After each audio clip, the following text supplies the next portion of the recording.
ಇದನ್ನ ನಾವು ಮಳೆಗಾಲದಲ್ಲಿ, ಚಳಿಗಾಲದಲ್ಲಿ ಬಾಯಿ ರುಚಿ ಇಲ್ಲದೆ ಇರುವಾಗ ಬಿಸಿ ಅನ್ನದ ಜೊತೆ ತುಪ್ಪ ಹಾಕಿ ತಿಂದ್ರೆ ರುಚಿ ತುಂಬಾ ಚೆನ್ನಾಗಿರುತ್ತೆ.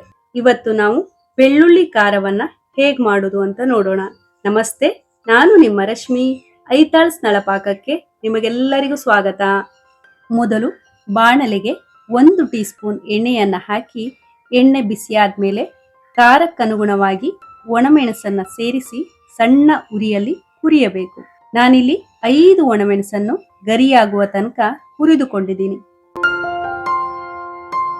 ನಂತರ ಸ್ಟವ್ ಅನ್ನ ಆಫ್ ಮಾಡಿ ಆರಲು ಬಿಡಿ. ಈಗ ಒಂದು ಮಿಕ್ಸಿ ಜಾರ್ಗೆ ಹುರಿದ ಒಣಮೆಣಸು, 1 ಟೀ ಸ್ಪೂನ್ ಜೀರಿಗೆ, 1 ಗಡ್ಡೆ ಸಿಪ್ಪೆ ತೆಗೆದ ಬೆಳ್ಳುಳ್ಳಿಯ ಎಸಳು, ಕರಿಬೇವು, ಹಾಗೆಯೇ ಕೊತ್ತಂಬರಿ ಸೊಪ್ಪು, ಅರ್ಧ ಟೀ ಸ್ಪೂನ್ ಉಪ್ಪು, 1/4 ಟೀ ಸ್ಪೂನ್ ಬೆಲ್ಲ, ಸಣ್ಣ ಗಾತ್ರದ ಹುಣಸೆ ಹಣ್ಣನ್ನ ಸೇರಿಸಿ ನೀರನ್ನ ಸೇರಿಸದೆ ತರಿತರಿಯಾಗಿ ರುಬ್ಬಿಕೊಳ್ಳಿ. ಈಗ ರುಚಿ ರುಚಿಯಾದ ಖಾರವಾದ ಬೆಳ್ಳುಳ್ಳಿ ಖಾರ ರೆಡಿ ಆಯಿತು. ಇದನ್ನ ದೋಸೆ, ಇಡ್ಲಿ, ರೊಟ್ಟಿ ಹಾಗೆಯೇ ಬಿಸಿ ಅನ್ನದ ಜೊತೆ ತುಪ್ಪ ಹಾಕಿ ತಿಂದ್ರೆ ರುಚಿ ಅದ್ಭುತವಾಗಿರುತ್ತದೆ. ಹಾಗಿದ್ರೆ ನೀವು ಕೂಡ ಈ ಬೆಳ್ಳುಳ್ಳಿ ಖಾರವನ್ನ ಒಮ್ಮೆ ಮಾಡಿ ನೋಡಿ.